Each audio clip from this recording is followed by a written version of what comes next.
Hello friends, मैं doctor Ranjeet Singh. Dear friends, अगर आप एलटी इंग्लिश के एग्ज़ाम में अपीयर होने जा रहे हैं आने वाले 18 जनवरी को, तो मेरे कुछ सजेशंस हैं आपके लिए जो आपको एग्ज़ाम पेपर देते समय ध्यान रखने हैं। ये कुछ स्ट्रैटेजीज़ भी कह सकते हैं आप इन्हें, या सजेशंस हैं जो आपके बहुत काम आएंगे। सबसे पहली चीज़ तो ये है कि आने वाले एग्ज़ाम में आपको 150 एमसीक्यूज़ मिलने वाले हैं। इसमें माइनस मार्किंग भी है, और जो नेगेटिव मार्किंग है वो है 33%, 1/3। अर्थात एक सही क्वेश्चन के लिए आपको अगर 2 मार्क्स मिलेंगे, तो वहीं गलत आंसर देने पर किसी क्वेश्चन के 0.33 मार्क्स कट जाएंगे, जो कि 2 नंबर का 0.33 होगा, अर्थात 0.66 मार्क्स आपके कट जाएंगे।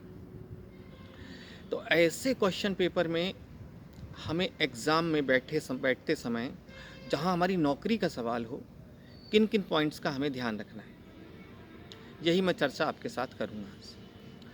सबसे पहली चीज़ ध्यान दीजिए कि आपके ब्रेन में एक कॉन्सेप्ट होना चाहिए कि हमें कम से कम 90 क्वेश्चंस तक पहुंचना है पेपर में, क्योंकि 90 क्वेश्चन के नीचे तो हमें नहीं पहुंचना है। यहाँ तक हमें पहुंचना है 90 तक। सबसे पहले तो अपने ब्रेन में ये मैप बना लीजिए, और ये मैप बनाकर एग्ज़ाम में बैठिएगा कि 90 में हमें क्या क्या फोकस करना है। हमें फोकस करना है कि हमारे 35 क्वेश्चंस जो हैं वो लिटरेचर सेक्शन से हों, 35 हमारे ग्रामर सेक्शन से हों, 5 हमारे लिटरेरी टर्म से हो जाएं, कम से कम 10 क्वेश्चंस जीएस से हो जाएं, 5 बुक ऐप से हो जाएं। इस तरीके से अपना बना के बैठिएगा पूरा फॉर्मेट, जो भी क्वेश्चंस का हो। और जब हम पहली बार पेपर सॉल्व करते हैं, क्वेश्चन नंबर 1 से लास्ट तक पहुँचते हैं, तो ध्यान दीजिएगा सिर्फ उन्हीं क्वेश्चंस पर फोकस करिएगा पहली रीडिंग में जो आपको 100% आते हैं। और 100% आने पर मैं एक काम करता था, ऐसे पेपर में जब भी करना होता था, मैं कहीं पर वो मार्किंग करता रहता था, डेटा एनालिसिस वाली मार्किंग, कि 1 2 3 4 लाइन्स खींची और 5 पे ऐसे क्रॉस बना दिया या स्लैंटिंग लाइन बना दी, और कहीं एक पेज पे बनाता रहता था। उससे एक चीज़ क्लियर हो जाती थी कि फर्स्ट राउंड में मुझे फिर काउंट नहीं करना पड़ता था कि मैंने कितने क्वेश्चन सॉल्व किए पहले राउंड में। जितने क्वेश्चंस का मैं आंसर देता रहता था या ओएमआर सीट में डार्क करता रहता था, उतनी ही मैं लाइंस ड्रॉ करता रहता था, और हर 5वें क्वेश्चन को सॉल्व करने पर स्लैंटिंग लाइन बनाकर एक ग्रुप बना देता था 5 का। तो जब मेरा पहला राउंड ख़त्म होता था, तो मैं एक नज़र में देख कर अंदाज़ा मार लेता था कि मैं 75 पे पहुंच गया। ऐसा मैं इसलिए करता था अपना टाइम सेव करने के लिए, क्योंकि 25 पेज 30 पेज का जो क्वेश्चन पेपर हमें मिला है, वो 30 पेज में पलट के फिर से काउंट करें दोबारा से कि कितने क्वेश्चंस मैंने सॉल्व किए हैं, इसमें मेरे 5 मिनट चले जाते थे।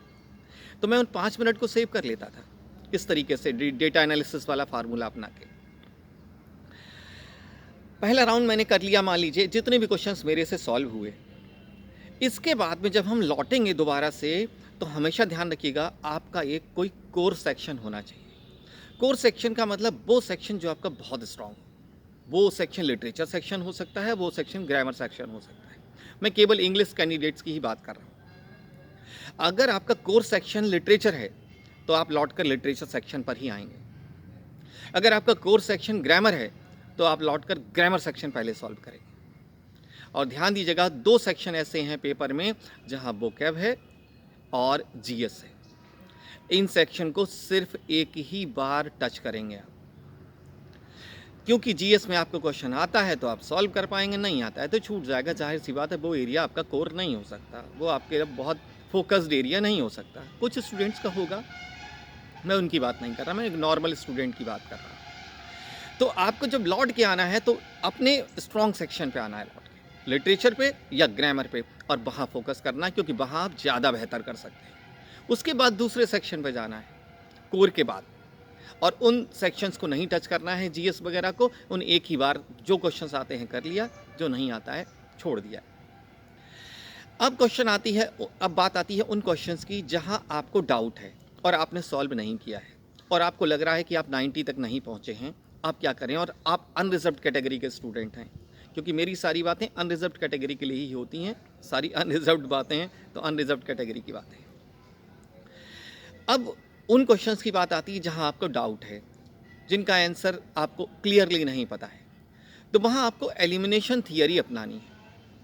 एलिमिनेशन थियरी का सिंपल सा मतलब है कि 4 ऑप्शंस में कोई एक ऑप्शन जो आपको लगता है 100% गलत है, सबसे पहले उसको कट कर दीजिए। ये कॉन्टेक्स्ट में है ही नहीं। इसके बाद जो बचे हुए 3 ऑप्शन हैं, इनमें से भी एक ऑप्शन ऐसा ढूंढिए जो बहुत कम रेलिवेंट लग रहा हो क्वेश्चन के संदर्भ में। अब बचे हुए 2 ऑप्शंस में आप लगा सकते हैं अपने हिसाब से, लेकिन ऐसे क्वेश्चन का आंसर देने की कोशिश मत करिएगा जिसमें आपको 4 ऑप्शंस दिए हों और आपको समझ में ही ना आ रहा हो। ऐसी स्थिति में आप बिल्कुल भी निगेटिव मार्किंग के शिकार हो जाएंगे। अंदाज़ा मार के चलिएगा आपका जो टोटल है वो नीचे चला जाएगा। तो डियर फ्रेंड्स, आने वाले एग्ज़ाम में 18 जनवरी को मेरे इन सजेशंस को ध्यान रखिएगा। अपना मैप ब्रेन में बना के बैठिएगा कि मुझे 90 क्वेश्चंस तक कैसे पहुंचना है। इसके बाद की बात बाद में करेंगे, और इसके बाद बैठकर एग्ज़ाम में सबसे पहले पहली रीडिंग में क्वेश्चन सॉल्व करिएगा, और जब वापस आएंगे लौट के तो अपने कोर एरिया में लौट कर आएंगे। लिटरेचर स्ट्रांग है तो लिटरेचर का सेक्शन पकड़ेंगे, ग्रामर स्ट्रांग है ग्रामर का सेक्शन पकड़ेंगे। जीएस के सेक्शन पे वापस नहीं जाएंगे, वहाँ जो क्वेश्चन आते हैं एक बार में पढ़ के 5 क्वेश्चन 10 क्वेश्चन जो आता है वहाँ लगा लेंगे।